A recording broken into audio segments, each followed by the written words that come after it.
The ECB plans to launch the CBDC, the digital euro, this October. So in just a few months, guys, you really need to pay attention now. Now all the alarm bells are ringing. In a new speech, the convicted Christine Lagarde, the president of the European Central Bank, states that we have just a few months left until we potentially introduce complete surveillance here in Europe. Every transaction can be tracked. Your account can be frozen at any time. We could be seeing the first stages of a social credit system, and it's all happening unnoticed. Most people don't understand what's going on right now. Most people don't get it at all and will be shocked when the digital euro suddenly shows up. And you know what the kicker is? You probably can't do anything about it here.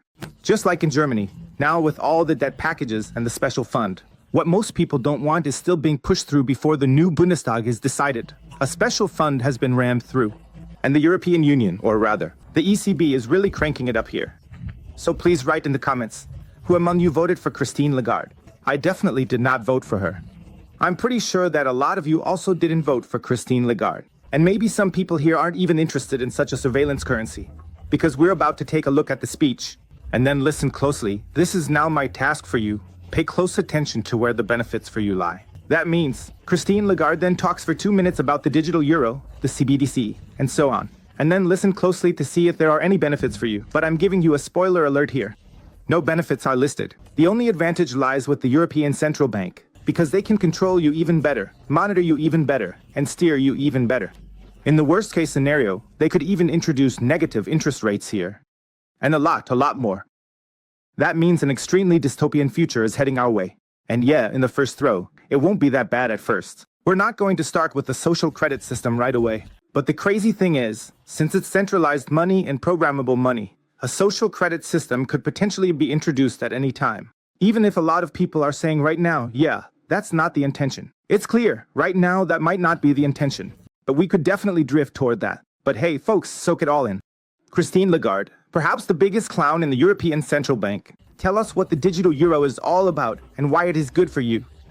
She has no reasons, but still, soak it all in. On your second point, I tend to share your views. Nature doesn't like vacuum. And we started working on the digital euro way back. Actually, when I started my term 5.5 years ago. And I'm not claiming, parentality on the digital euro because my colleague Benoît Cœuré had already committed a speech on this matter before I arrived. But I certainly carried on with that project, and subsequently Fabio Panetta on the board and then Piero Cipollone, who has replaced Fabio, have taken the lead together with a very, very good team which is focused on accelerating the pace. She brought together the passion and enthusiasm with a really good and talented team of professionals that focuses on consistently keeping up the pace and maintaining high standards. Because the celebrations here, that there's surveillance, control, and stuff like that are basically being introduced here. So it's not like they're allowing any critical debate or anything like that. Christine Lagarde is already being asked about Bitcoin. She's not so happy about it. She doesn't find it so exciting, but she thinks the digital euro is great.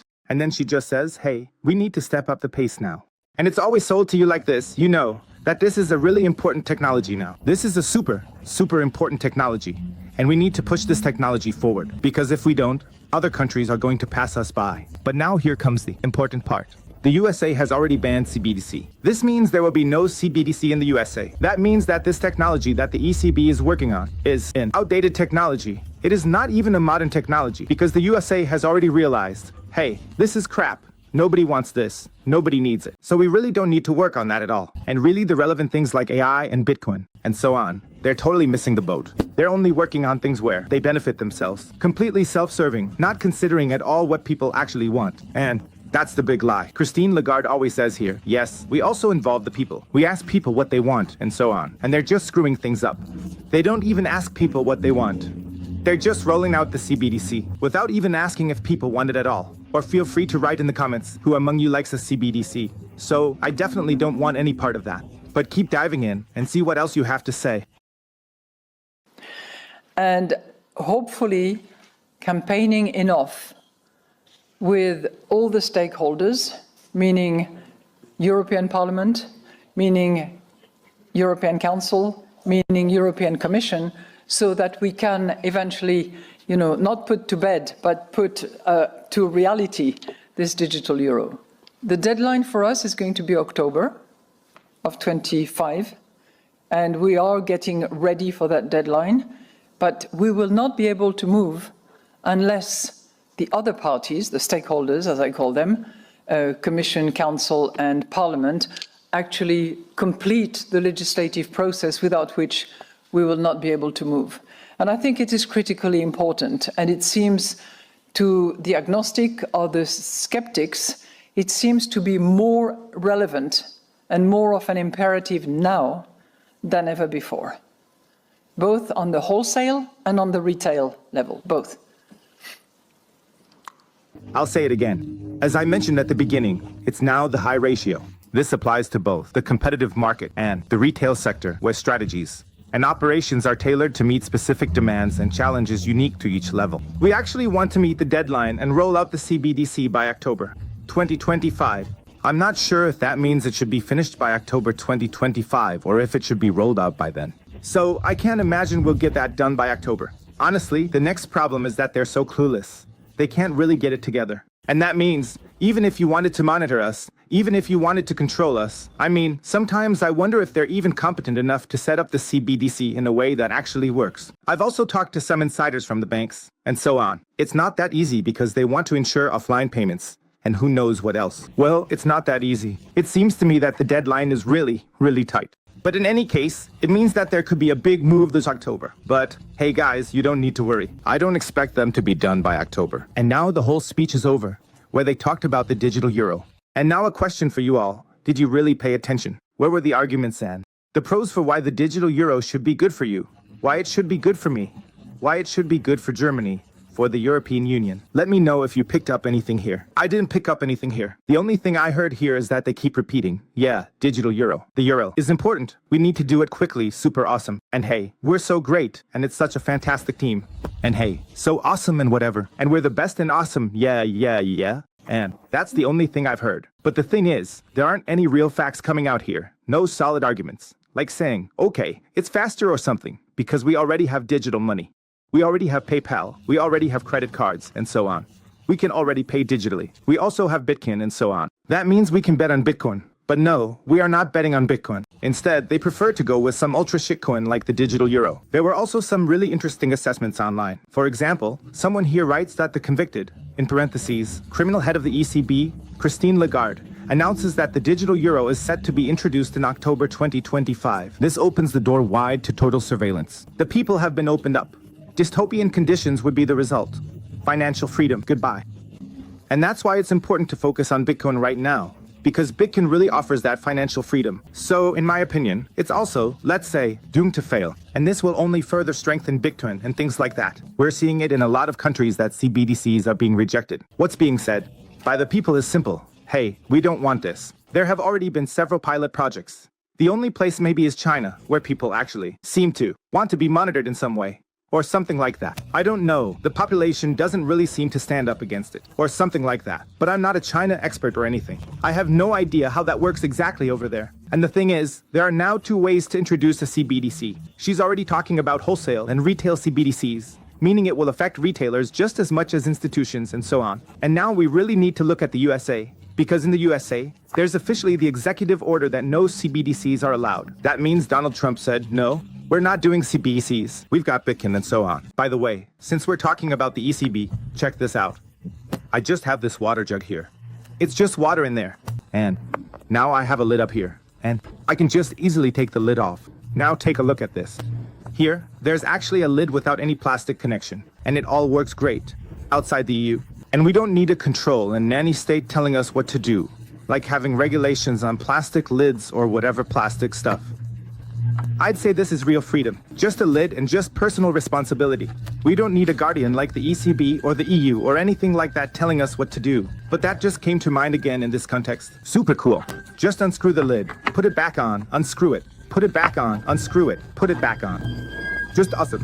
And now we have to be careful, because there is also a danger in the USA that some kind of CBDC will come here. But things will be different, like here in the European Union. Because the USA has realized that a CBDC run by the government will never work. Because people see through it. Because people aren't into it. And because they can't see the benefits. And what's being heavily pushed in the USA right now is the stablecoin legislation, which means the stablecoin regulation. And now it's like this. The CBDC is something that's issued by the central bank, and people are suspicious. And no one believes in Lagarde anymore. Just like with the Fed, no one believes in Jerome Powell, and so on, including Elon Musk. And so they want to audit it, and so on. And now you have to think about it and get into their heads. So they're thinking, okay, crap, nobody wants the CBDC anymore. Then we need to come up with something else. And then they just came up with the idea, okay, if it's not going to be introduced by the public sector, then we have to roll it out from the private side. And that's why stablecoins come into play here. And I don't want to say it's going to happen 100%, but that could definitely be the game plan, because stablecoins are nothing more than CBDC. It's also programmable money. Tether already has a ton of blacklists now. So Tether is the biggest stablecoin in the world. That means they're already censoring actively. And here the government could just step in and create a public-private partnership. Theoretically, Tether could even take over. Could say, hey guys, we're putting a gun to your head. We need to censor this and that, and those addresses. And if you don't do that, then you'll end up in jail here. So that's the big danger that, for example, Winnie Webb always warns about. That here in Europe, the ECB is trying to do the CBDC. But it's not going to work because people just aren't interested in it. In the US, it sounds like this, you know. The US is really set up to be super free with Bitcoin and all that. But in the end, they care more about stablecoins than the whole Bitcoin story. And then the whole CBDC, and that stuff could be introduced through the back door, via stablecoins like Tether or others. I mean, Paul Adreno, he seems to me to be a bit of a Bitcoiner. You know, the one who's the CEO of Tether. But it could also happen that he's gone one day, and then the whole place gets taken over. And then other people get involved, and other people come into power positions. And it's the same with the CBDC. The danger is that maybe even Christine Lagarde doesn't have bad intentions. But then the successors just come in, the next ones take over. And they could theoretically take what we have here, which is like a blueprint, and create a dystopian nightmare out of it. I mean, it could go as far as saying, okay, you connect it with a digital ID and so on. And anyone who, for example, doesn't have a smurfing or something like that, then they just can't go to the supermarket. And anyone who, for example, eats meat, they can't go to the supermarket either. Or anyone who eats meat will freeze their money. If you've eaten meat 5 times a week, then your money gets frozen. Or whatever. I'm obviously thinking about some things right now. That doesn't mean it's going to happen. This is just my fun, you know, my little play and all that. But hey, feel free to let me know in the comments what you think about it. I've definitely found a way to live my financial freedom here, and I do that with Bitcoin. If you want to buy Bitcoin, then check out the link down below. 21 Bitcoin. How you can easily buy it. It's simple. With the code Bitcoin Hotel, you can still get up to 20% off the fees when buying Bitcoin, folks. See you then.